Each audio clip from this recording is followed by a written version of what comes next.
And the wannabe cop who pulled over a real one is indicted on a slew of charges. But the real deputy suspected of helping him won't face a single one.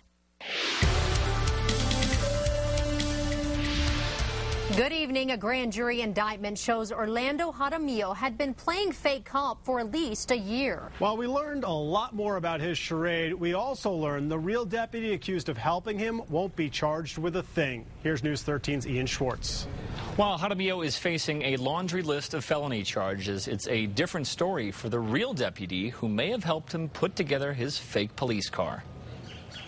Investigators say for more than a year, Orlando Jaramillo had been playing cop. He's a con man by trade, so, you know, that's just the way he is. The con started when police say Jaramillo ripped off a company for almost $30,000 to soup up his car to look like a patrol car, telling the company he was a deputy. On one visit, police say he was with Sergeant Renee Ulrich, a real Bernalillo County deputy. BCSO says in the 2.5 weeks since we broke this story, 27 people have come forward to report run-ins with Jaramillo while he was posing as a deputy. In my 20 years, I haven't seen one to this extent. This has probably been the most severe. In one instance, investigators say Jaramillo pulled over a teenager in his neighborhood for speeding, then held the teen captive while he questioned him. That's why he faces a kidnapping charge. Last month, police caught up with Jaramillo when he pulled over a real deputy who was driving an unmarked car.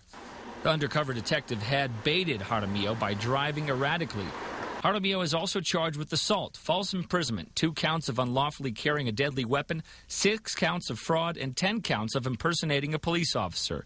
As for the sergeant who allegedly went with Jaramillo to buy cop car parts with him, she's not going to be criminally charged. The DA's office is not charging her, and now her involvement in this case is now a personal matter.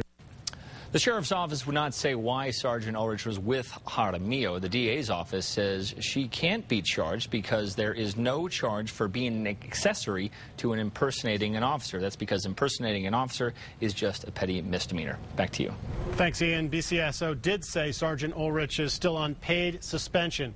As for Orlando Jaramillo, he's still behind bars. He faces more than 30 years if he's convicted on all charges.